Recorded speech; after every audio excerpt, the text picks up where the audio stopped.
Hi, I'm Caitlin Cook. I go by Katie. I am 28 years old and I live in Rogers, Arkansas. I was diagnosed in utero when my mom was pregnant with me with a disability called agenesis corpus callosum. It is where the bridge of the left and right hemispheres of your brain are missing.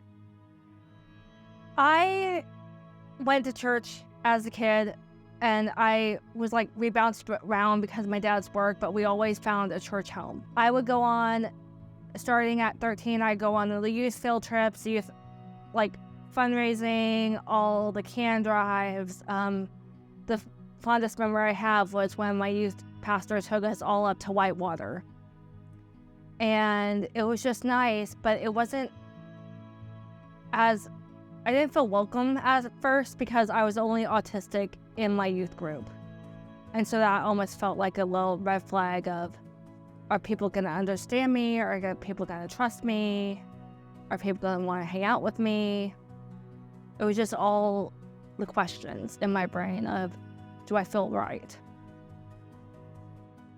My friends know me by Dima, have grown up in the Northwest Arkansas area for 22 years, if I do the math correctly. Was adopted in May of 2002 by my parents, Amanda and Jimmy Clark, and stepped into the world of disability, and from there have lived what I would consider to be a normal life. My siblings are Leah and Lex. They also have cerebral palsy.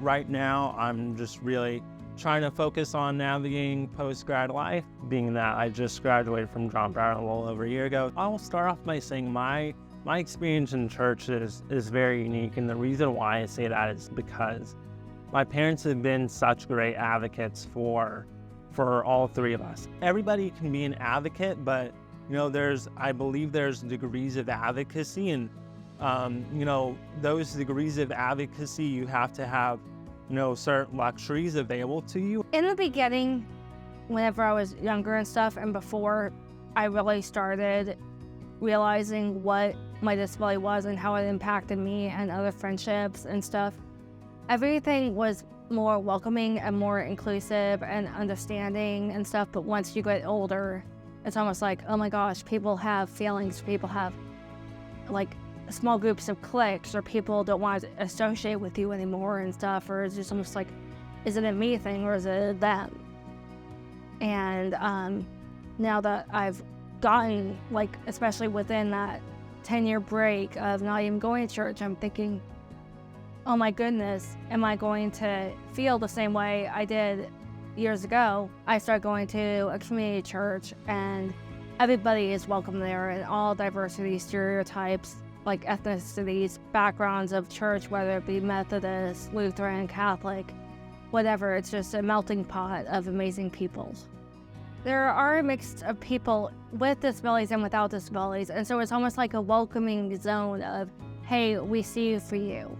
And that's one of the things that I love about my new church is you can come in and feel like you're welcome, and people you meet say, oh my gosh, I want to know your story. I want to know how you got here. I want to know where you come from.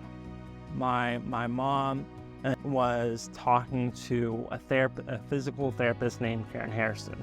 Karen was telling her how they would love to start a special needs ministry at their church. So as I got older, the people around me at my church at that point in time, it had been established that I don't know, this is just Dima, and this is who he is. And, I never had to once sit there and worry about what's my community group of people my age gonna think about me? Are we gonna have to do X, Y, and Z because of my disability? The disability ministry had started early enough, and I had grown enough as an individual myself. I've been hurt by people in the church, but it's never because of my disability and how I go out and experience the world. It's just normal human things that could happen to anyone regardless of who you are. I want them to feel a sense of welcoming as well as a sense of, can I find at least that one person or two people that can hear my life story and just hold it inside them and not mess it up or cut out like the good parts and only share the bad parts or whatever. Come as you are means come as you are. If you don't care about your past, just come. Like, if there's any advice that I could give to churches on how, you integrate, people in the world of disability into your church, I would highly encourage you to take the approach that Karen did of like, don't sit there and say like, hey, like, let's wait until X time, because at X time we will be theoretically more prepared. I think how I want people to feel at church is the same way I feel at church. I don't want you to have to walk into church and feel like you should feel different. You shouldn't feel different. You should just feel like you feel right now.